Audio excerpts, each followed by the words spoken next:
हाँ, और उधर का। अब आप बोलिए, शुरू करिए, बहुत सुंदर आ रही। अच्छा, चालू करिए। आज का तो इसमें भरा है लेकिन यूट्यूब में नहीं पड़ा। अभी अभी बोलिए कुछ। अच्छा,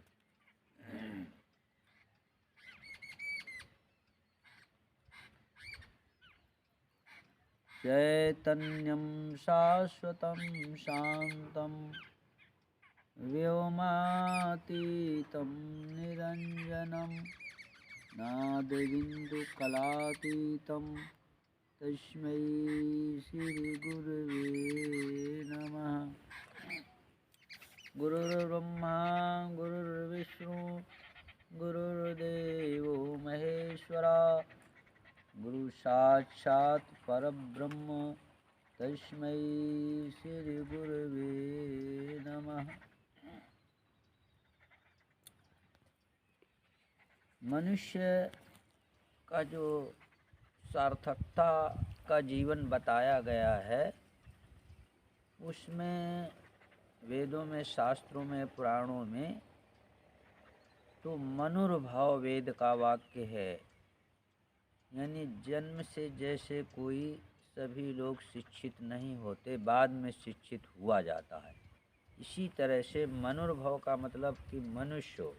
इसी तरह जन्म से कोई मानव नहीं, मानव देह में तो होता है आकृति में, लेकिन मानवता के गुण उसमें नहीं होते, तो बाद में मानव सदाचार सत्संग के द्वारा हुआ जाता है। और वह मानव होना कैसे संभव है कि जब हम मानवता के जिन संतों में गुणों का विकास है, पशु प्रवृत्ति का विनाश है, उनके सानिध्य में रहकर जब हम साधना करते हैं तो पशु प्रवृत्ति के गुण हम में आते हैं मन अहंकार के संग से। जब हमारा ज्ञान मन अहंकार के आकारों को पार कर जाता है तो जो पशु प्रवृत्ति के हम में गुण हैं उनका विनाश होता है और मानवता के गुणों का विकास होता है। तो मन अहंकार के आकारों से असंग कैसे हमारा ज्ञान होता है? मन अहंकार के दर्शन से। मन अहंकार का दर्शन होता है विवेक से, विवेक होता है प्रभु कृपा से, प्रभु कृपा होती है भजन से, भजन होता है असहाय पीड़ित लोगों की निस्वार्थ सेवा से।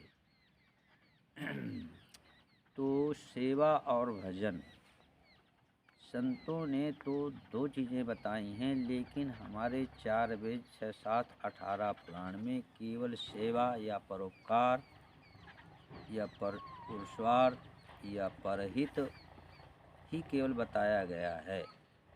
18 पुराणों में वेद व्यास जी ने लिखा है, अष्टादश पुराणेषु व्यासस्य वचनं द्वयम् परोपकाराय पुण्डाय पापाय परपीडनम्। परोपकार का मतलब है परहित का मतलब परहित, अपरहित का मतलब निस्वार्थ सेवा। और 4 वेद 6 शास्त्र में भी परहित करने की बात लिखी गई है। क्या लिखा है कि 4 वेद 6 शास्त्र में बात मिली है दो, सुख दीने सुख होते हैं, दुख दीने दुख होय। सुख देने का मतलब पुरुषार्थ, परोपकार, परहित या निस्वार्थ सेवा। गोस्वामी जी ने भी रामचरितमानस में लिखा है, परहित सरिस धर्म नहीं भाई, पर पीड़ा शम नहीं अगमाई। परहित करने की बात, परोपकार निस्वार्थ सेवा की बात गोस्वामी जी ने भी लिखी, लेकिन संत ने एक चीज भजन की भी लिख दी। क्या लिखी कि मन क्रम बचन छाण चतुराई, भज तहीं कृपा करिय रघुराई। तो सेवा और भजन वेदों में, शास्त्रों में, पुराणों में तो कुल सेवा बताई गई, लेकिन संत ने गोस्वामी जो विश्वगुरु तुलसीदास जी उन्होंने सेवा और भजन बताया। इसी तरह से हमारे विश्व गुरु स्वामी पथिक जी महाराज ने भी सेवा और भजन का एक सूत्र बना दिया। वो सूत्र क्या है कि सेवा भजन के द्वारा भोगी भी बने योगी, हम पथिक प्रभु कृपा से आए हैं ठिकाने में। बस हम अपनी वाणी को यहीं विराम देते हैं।